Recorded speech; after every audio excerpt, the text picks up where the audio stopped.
예, 서울 관악갑 출신 김성식 의원입니다. 예, 대한민국 경제를 진단하는 것은 아주 종합적인 일이기 때문에 한 측면만 갖고 이야기를 할 수는 없습니다. 구조적 요인까지 다 봐야 되니까요.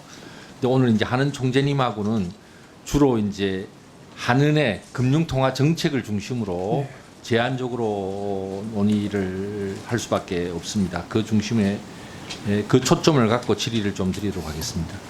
기억하시겠지만 본 의원은 작년 국정감사 때 포함해서 대한민국 경제는 반도체 착시 현상을 제거하고 나면 투자나 수출이나 다 좋지 않고, 그래서 당시 경제가 완만하지만 뭐 상승세에 있다든가 이런 주장에 대해서 저는 동의를 하지 않았어요. 그리고 이거는 단기적인 외국의 뭐 여러 가지 장비나 이런 걸 투자하기 위한 과정에서 반도체 수요가 급증한 때를 지나고 나면 다 그 효과는 사라지고 기존의 중화학 공업의 경쟁력 약화의 민낯, 그다음에 수요가 넉넉히 늘어나지 않고 있는 우리 경제의 상황 등이 그대로 드러날 거다라는 얘기를 계속해서 하면서 그때 한국은행이 작년 11월에 금리를 올릴 때 저는 올리면 안 된다.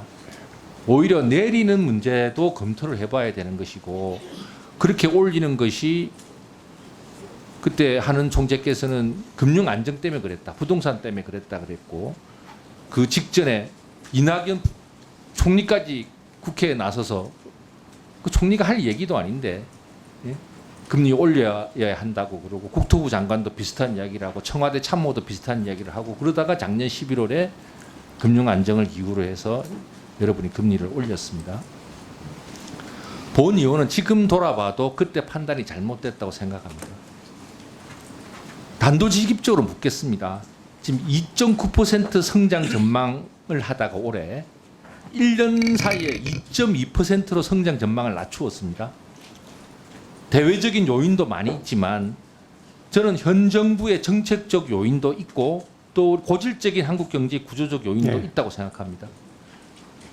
제가 말한 이 원론에 대해서는 총재님도 동의하시죠? 경제 상황에 대한 평가는 물론 제가 의원님의 그 지적에 동의를 하고요. 통화 정책에 대한 더해서 그거는 좀 의견을 물으려고 합니다. 그러니까 2.9에서 2.2로 이렇게 성장 전망을 조금도 아니고 대폭 낮출 수밖에 없던 사정에 혹시 작년 11월에 통화 정책의 잘못된 실행, 즉 올리지 않아야 될 금리를 올린 것도 부분 작용하지 않을까요? 금리 인상은 아무래도 실물 경기에 조금 그 둔화시키는 요인을 작용합니다만, 그 작년 한 번의 금리 인상이 실물 경기에 큰 영향을 줬다고는 저는 생각을 하지는 않습니다. 물론 크냐 작냐 얘기를 하는 것은 아니지만 영향을 안 주진 않았겠죠. 그때 올렸기 때문에 생기는 여러 가지 수요에 미치는 영향이라든가 뭐 이런 것이 있었겠죠. 그렇지만 다른 요인에 의한 그 둔화 효과가 워낙 컸기 때문에 금리 인하를, 그 말씀은 다른 말로 하면 다른 둔화 요인이 크다는 점을 보다 깊이 인식하고 통화 정책을 했었어야 됐고, 작년 11월에 올릴 때 신중했어야 됐다는 얘기도 되는 거죠. 근데 위원님, 작년에 저희들이 11월에 올렸지만 그 전망의 근거가 된 건 그 10월 달에 바로 한 달 전에 경제 전망을 근거로 했습니다. 그때는 금년도 경제를 2.7% 성장할 것으로 예상을 했었습니다. 근데 물론 잘못된 전망이죠. 근데 그 당시는 또 그 금년 중에 최근에 일어난 상황은 어떻게 보면 예측하기가 아주 어려운. 저는 대외적 요인 중에 일부는 예측하기가 어려웠다고 생각합니다. 일본 뭐 상황, 또 미중 무역 협상, 미중 무역 문제는 이미 예측 가능했던 거고요. 그런데 더 중요하게는 우리 국내 경제 정책에 끼친 영향이라든가 혹은 구조적 요인을 제대로 해소하지 못한 측면이라든가 이런 것들이 누적적으로 작용해서 우리 경제가 전반적으로 나빠지고 있다라는 것이 본 의원의 주장이었고, 반도체 착시 때문에 지금 지표가 좋아 보일 뿐이지 이렇게 그 통화 정책에서 브레이크를 밟을 때가 아니다라고 얘기를 했다고요. 요컨대 뭐 저는 이제까지 통화 신용 정책의 방향이 혹은 그때의 전망이 한국은행이 다 옳았다고 전제하면서 정책하실 수는 없다고 생각해요. 그 경제 전망이 그 작년에 봤던 거하고 달라진 거에 대해서 우리를 잘못했다고 하는 그 비판은 뭐 저희들이 그건 달게 봤습니다.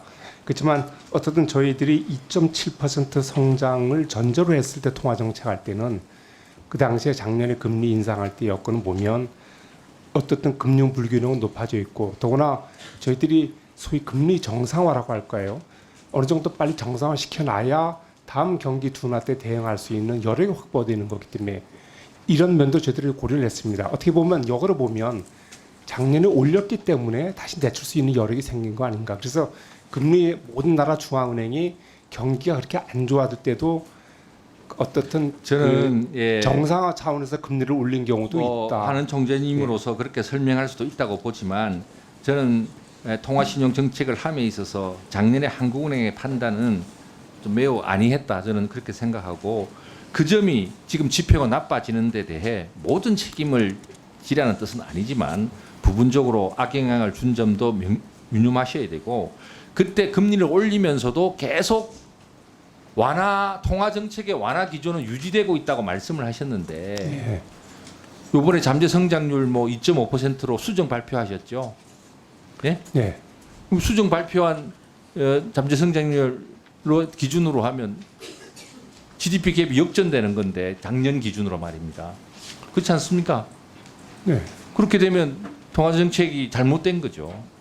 그러니까 그렇게 지적할 수도 있다는 것입니다. 요컨대 미국 금리의 전개 상황을 지켜보기도 해야 되고 또 정부 정책과의 여러 가지도 살펴봐야 되지만 정부가 어떤 때는 부동산 정책하자면서 금리 탓 돌리면서 뭐 금리 올려라 주장할 때 또 요새는 또 경제가 나빠지니까 이제 한국은행 보고 또 이제 금리를 낮추겠다는 느낌에 고위 당정청 관계자들이 발언이 있다라고 보고 이런 가운데 정리가 세워졌습니다. 저는 뒤늦었지만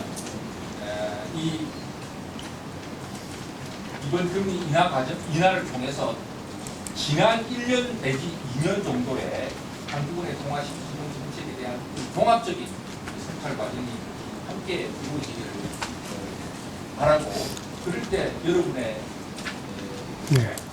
기관으로서의 영향력이랄까 국민들이 신뢰할 것이 저는 회복될 수 있다고 생각합니다. 그리고 경기 둔화의 주요 원인이 공급 측면이다. 너무 이렇게 통화 신용 정책에만 의존해서는 안 된다는 취지의 기자간담회 발언을 하셨습니다. 네. 그 발언에 대해서 좀 부가적인 설명을 하시는 것으로 제 질의를 마치겠습니다. 네, 지금 우리 경기 둔화는 어떻게 보면 보호무역주의 강화에 따른 글로벌 교육 감소, 그에 따른 미중 무역 분쟁 이것이 수출의 의존도가 큰 우리 경제에 미친 영향이 컸습니다. 그에 따른 소위 공급 충격에 대한 요인, 물론 수요 면에서 영향도 있겠습니다만 공급 충격의 요인이 저들은 훨씬 더 컸다고 생각을 합니다. 이제 그런 상황에서는 공급 측 여건이 크다면 의원님 잘 아시지만 통화 정책만으로 대응하려면 금리를 크게 낮춰야 되지 않겠습니까? 근데 크게 낮추기에는 저들 여력이 크지 않다 이겁니다. 그래서 저희들이 어떤 정책을 촉구하셨나요? 그래서 재정도 확장적으로 가고 또 거기에 아울러서 어떻게 보면 더 중요한 게 구조개혁 정책이라고 봅니다. 구조개혁 정책은 그야말로 규제 완화를 통한 어떤 그 신성장 산업, 고부가치 서비스 산업을 빨리 일으키고 노동시장에서도 어떤 물론 안정성도 보장하지만 유연성도 높이는 소위 유연 안전성을 높이는 방안 뭐 이런 게 같이 가야 되지 않느냐. 그리고 어떻든 규제의 획기적인 완화가 정말 필요하다 이렇게 생각을 합니다. 이상입니다.